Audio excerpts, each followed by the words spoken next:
لمحہ فکریہ کیا ہے جی آج؟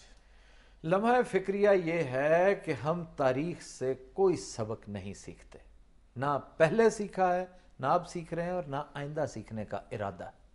اور اس کی وجہ یہ ہے کہ ہم نے تاریخ کو ایز اٹ از ایکسپٹ کر لیا ہے، اڈاپٹ کر لیا ہے، تسلیم کر لیا ہے جیسی پیچھے سے ہم تک پہنچی ہے۔ ظاہر ہے جیسی کتابیں ہمارے پاس ہیں ہم نے وہی پڑھنی ہے۔ اب کوئی 600 سال کا بابا تو ادھر بیٹھا نہیں ہوا جس سے پوچھ لیں۔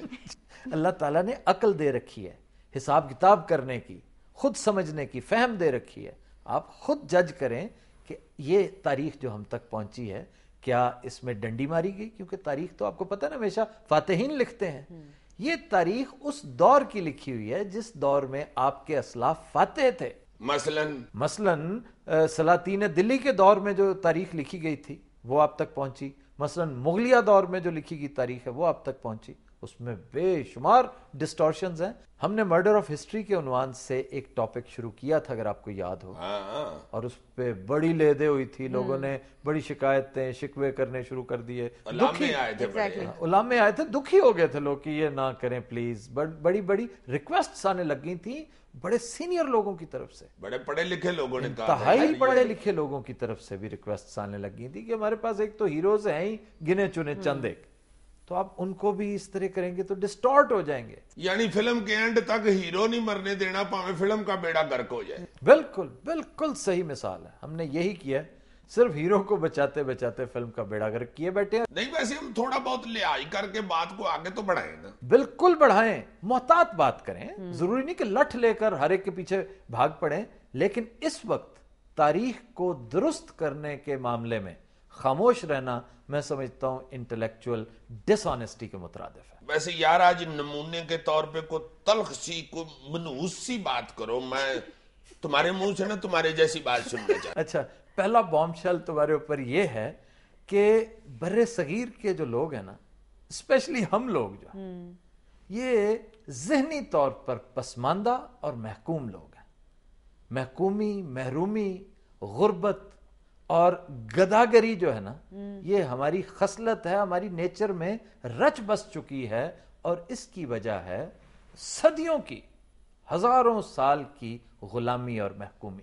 صحیح۔ ہم آزاد تو ہو گئے سن 47 میں، لیکن ذہنی طور پر ہم آزاد نہیں تھے، ذہنی طور پر اس کے لیے تیار ہرگز نہیں تھے ہم۔ بظاہر یہی لگتا ہے کہ ہم نے آزادی جیسی خوبصورت نعمت کا کفران کیا ہے، لیکن میں سمجھتا ہوں کہ ہمارا قصور ہی کوئی نہیں، اس میں ہم بے قصور ہیں، اس لیے کہ ہم تو ذہنی طور پر اس کے اہل ہی نہیں تھے۔ ہم سے زیادہ کمزور قوم جو ہے نا، آپ کو پتہ ہے انگریز نے آپ پر قبضہ کس سہولت کے ساتھ کیا تھا؟ یار انگریز ہم سے ڈاڈا بھی تو بہت تھا نا۔ کیا ڈاڈا تھا؟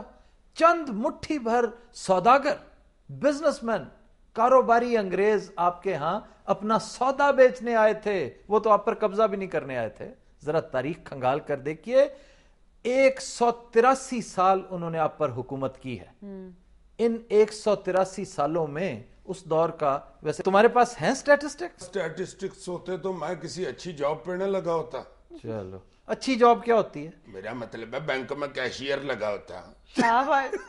کیا دیکھو نا، 5-6 لاکھ روپیہ روز گنتا ہے کیشیئر، تمہیں کیا پتا ہے؟ سبحان اللہ، سبحان اللہ۔ کمپلیسنٹ ہونا بہت اچھی بات ہے، جیسے موصوف ہیں، لیکن یہ بھی کیا کہ آپ کے اندر ایمبیشن نام کی کوئی چیز سرے سے ہو ہی نا۔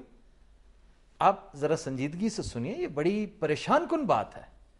سٹیٹسٹکس یہ کہتے ہیں کہ 30 کروڑ آبادی تھی مقامی، 30 کروڑ ہندوستانیوں کے اوپر قبضہ کیا مٹھی بھر انگریزوں نے، اور وہ جو 183 سال کی حکومت تھی نا راج برطانیہ کی، اس دوران ایک دن بھی ایسا نہیں آیا کہ ہندوستان میں انگریز بیک وقت 20 سے 25 ہزار اس تعداد سے زیادہ موجود ہوں، کبھی بھی ایسا نہیں ہوا۔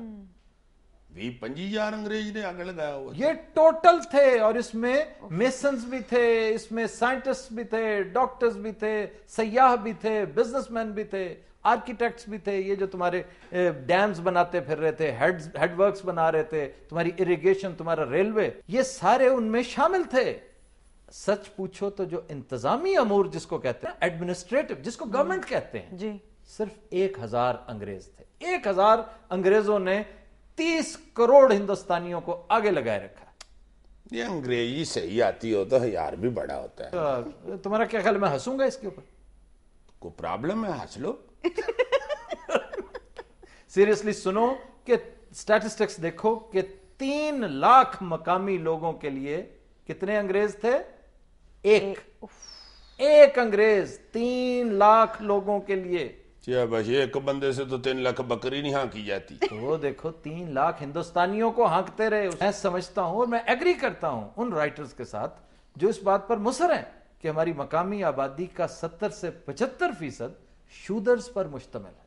ہائے ہائے، جو لوور کاسٹ کے لوگ ہیں، مسکین لوگ ہیں. انڈیا میں بھی دیکھو، پاکستان میں دیکھو، بنگلہ دیش میں دیکھو، ویسے کے ویسے ہیں، بلکہ بدتر ہوتے جا رہے ہیں، بتدریج بدتر ہوتے جا رہے ہیں. حالانکہ سر ہمارے قدرتی وسائل دیکھیں کتنے زیادہ ہیں ماشاءاللہ. جی اس حساب سے تو ہمیں دنیا کے 10-12 ترقی یافتہ ترین ممالک میں سے ایک ہونا چاہیے تھا. بالکل. لیکن انفارچونیٹلی ہم آج کتنے نمبر پہ ہیں؟ 150 نمبر پیچھے.